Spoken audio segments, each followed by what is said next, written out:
So, let me understand this. You have universal health care given to all of these people, all of these politicians. Let me say something. When you think about this, politicians, you have around 435 members of the House of Representatives. 435. You have another 100 senators. That's 535 elected. Keep this in mind, elected officials that have fringe benefits that boggle the mind of the average person. When I was in the Bronx, I truly thought about running for Bronx Borough presidency. Now, the Bronx Borough presidency was held by one family. The one family held this for 16 years. Father had it for 2 terms, and then handed it over to his son for another 2. This one family had this for 16 years. The Bronx Borough president alone has 3 chauffeurs. 3 chauffeurs. Free rent, plus rent stipends, full compensation for all meals. This guy makes around $187,557. Holy flippin' cow! That was in 2017. So wait a minute, this guy who's not even the mayor makes $187,000 a year and doesn't do anything. How long do we live in the? We live in the. You go to dinner. Yeah, he goes to dinner. Speaking of engagement. He goes to dinner. Yeah, he has his little wannabe grassroots little podium that he sets up for whenever there's a little challenge for the borough. But this guy has no real power, but he gets so much money as a figurehead because it gets the people to, oh, we're gonna vote for this guy. We're gonna vote for this guy. He's gonna help us. They don't do anything. These people they get free health care, universal. $7,192 every 2 weeks. $7,000, and for doing nothing. I looked up I wanted to be the because I wanted to be one of those people. I was one of those people. I hand to God, I wanted to get into politics. I wanted to make a difference. But then I began to realize, I'm like, do I want to get into politics? Because if I get into it and I make a difference, what's going to happen to me? And to God, I was like, oh, they're going to come after me. I'm sorry, I really honestly I felt that way. Because I am not the type of person who likes anything of what I'm seeing right now. I don't like it at all. Never have, never gonna. And I wanted to change it. And I said, you know what, let's start small. Bronx Borough presidency, we can do that. I'll start small. But I'm like, I can't do it. Because I know, well, one, I hate to say this. I really hate to say this, but the Bronx is a borough of, I hate the term, but that's a politically correct term right now, POC, people of color. The Bronx is a borough that is predominantly African American, immigrant, and Hispanic. But if you look at the makeup of the elected officials of the Bronx, you have a large portion of people who are consistently Hispanic. The Bronx borough was originally a place where a lot of people who were Irish and Italian were before, and they always had the posts. You know, the Italian, the Irish, they always elected their own people there. When the Irish and Italian began to leave the Bronx and move to places like Staten Island and Long Island, and maybe even the Poconos, but when they left, they handed that over to the Hispanic population. So now what you see in the Bronx is a very thriving Hispanic political culture, but these people have become, and no offense to people who are Hispanic, my aunt's Hispanic, my aunt's from Puerto Rico, and believe it or not, she vouches for this. And she'll say, you know, yeah, she's like, my people, she got a thick accent. I'm not joking. I understand everything that she said because I was raised around her my whole life. So I understand everything she says, but new people who meet her, I gotta translate for her to explain to them what she's trying to say. So Laura, she got that thick Spanish accent, you know. And even she says that her people can be very, very biased. And you have such a thriving culture there where Hispanic people are always getting every single position in the Bronx. Look at AOC. Look at the new borough presidencies.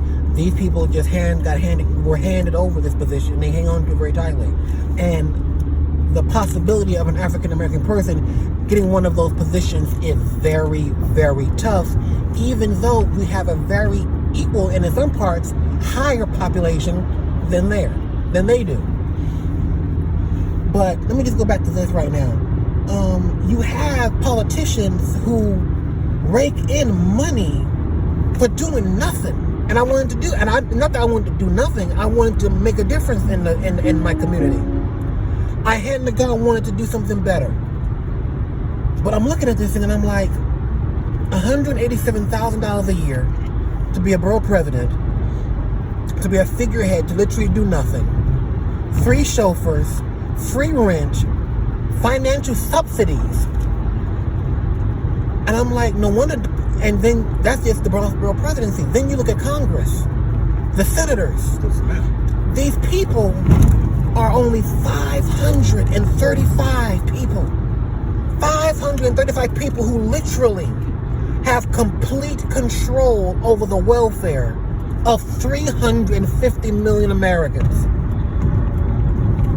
And how many of them are doing anything for the American population as a whole?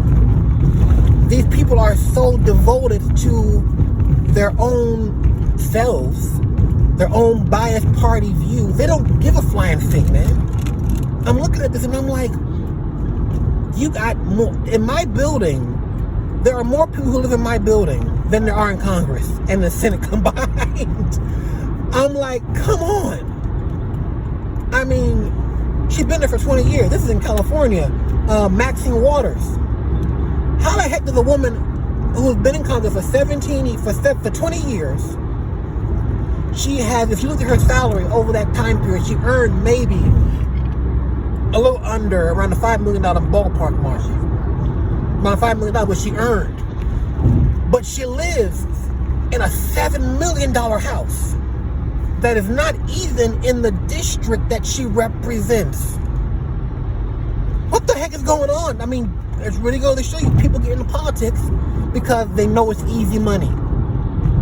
And I remember one guy, he said the re-election rate for a political person, for a political figure is almost like 70 to 80%.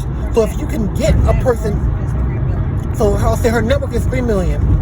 Yearly salary is $170,000. So Maxine Waters earns $170,000 a year for the last currently for around 20 years. So let's average out of maybe like $150,000. She lives in a $7 million home with a net worth of $3 million. But she has one of the lowest approval ratings for her district because the people in her district are like, you have done nothing for us. Then she moved out the district and goes someplace else and lives in the richer side of the communities. So I'm looking at this thing right now and I'm like, you know what? Politics is screwed up, man. This is screwed up. Nancy Pelosi was $120 million. $120 million. She married into a lot of money. Got richer from that. Speaker of the House. But what do these people really do for us? I don't give a flying fig if you're... I came up with some new names for both for the blue and red parties. But I'm not even going to go into that right now. I don't care if you're a blue boy or a red or a red mama. I don't really give a flying fig. Look at what the political party that you vote for have done for you, for your community. What have they done that you can say, I'm proud of them? Nothing. At least not in New York anyway.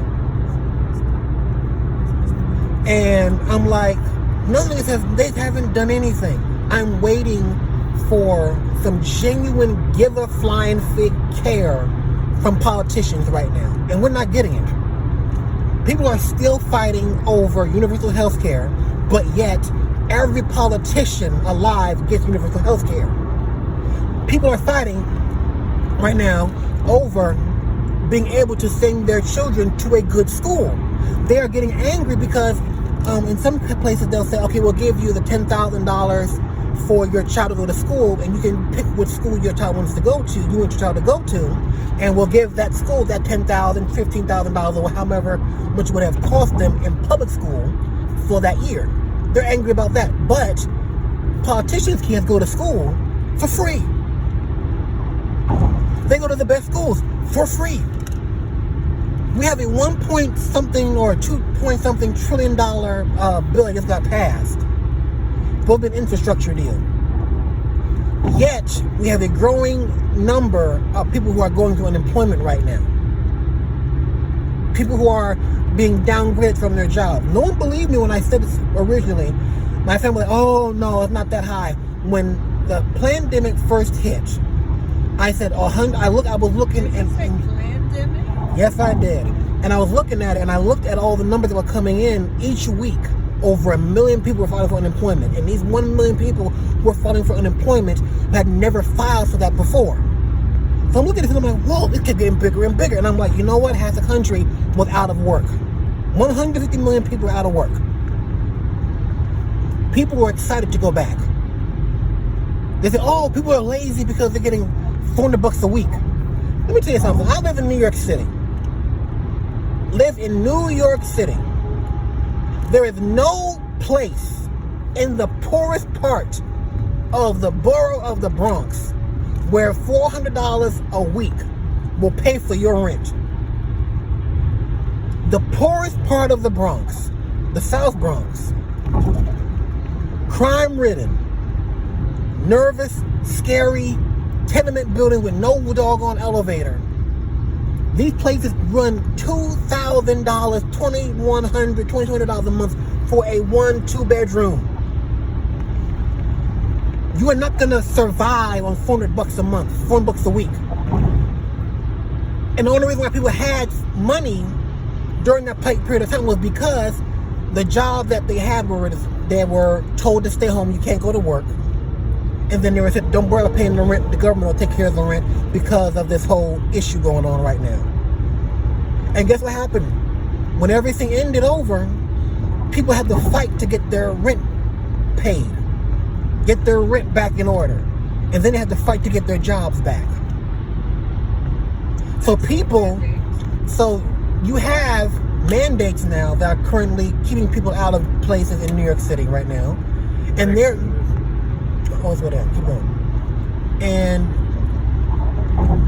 you have all of this stuff going on right now in New York State, and they're talking about how people are getting lazy, people don't want to work. People wanted to work. I don't know anyone in my circle of family, friends, neighbors, loved ones, who have not had a job consistently for 10, 15, 20 years, and then they lost it because of this. Some of these places that you were working in before did not survive. These restaurants. Some of these places were, where was it? Some of these were places like Sears, places like New York and Company. There are places they have been for maybe 7, 8 years. Bronx Zoo, 10, 15 years. They always had a consistent job. Americans as a whole are not a lazy people. No matter what politicians want to try and lie to you and tell you what we're becoming now because of this. We have never been a lazy people. We've always worked hard. We've always fought hard.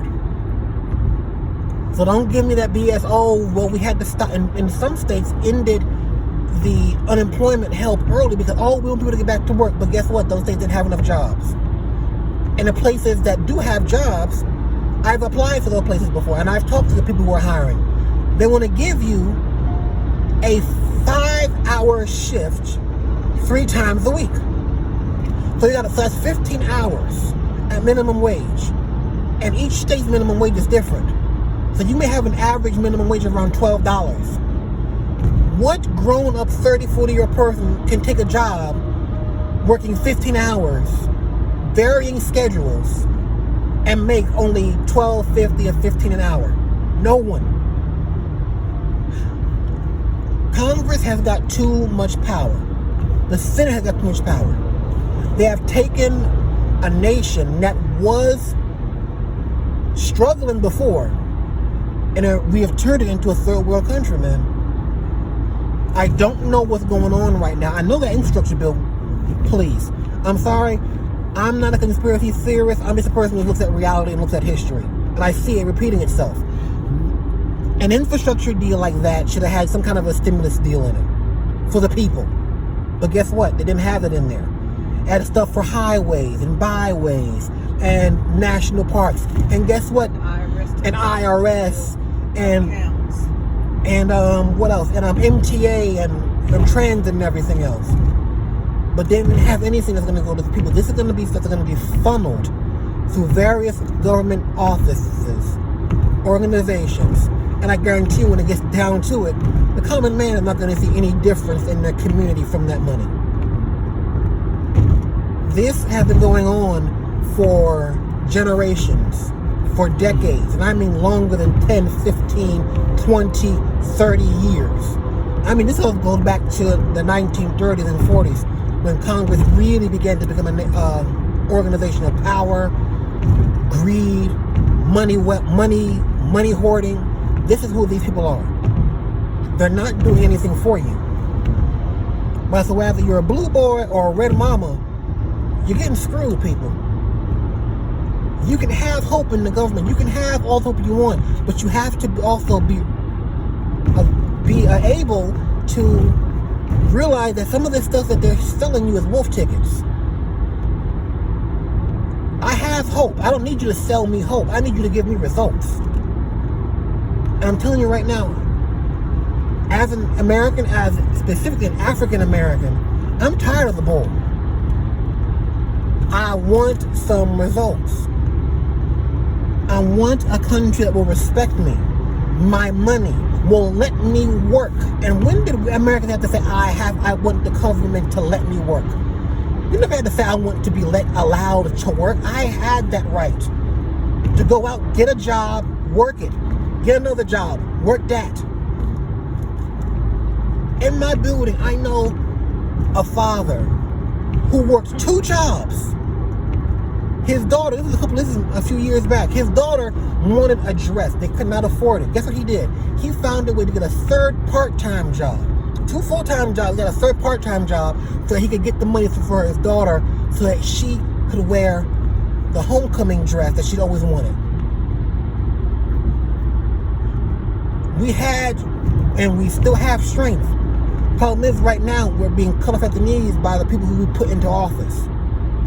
When did they get so doggone full of themselves that they believe that they now have the ability to control the lives of 350 million people and not give a damn about the results?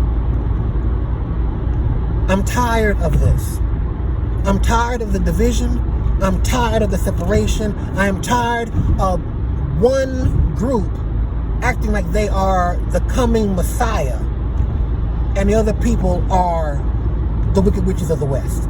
When guess what? When you look at what each one is doing, they're doing the exact same thing. They're just modifying the language to do it to the same person. So guess what? Both parties are screwing up their constituents. We have no bipartisan care. No one cares about us anymore. No one cares about us anymore. There is too much greed. There's too much desire for for Congress to make backdoor millionaires and billionaires, Bloomberg and all these other people. And I'm tired of it, y'all. I'm tired of it. And I'm being honest with you right now, I think a new political party needs to come about. I think a new political party needs to come about with a thunder that is about the people.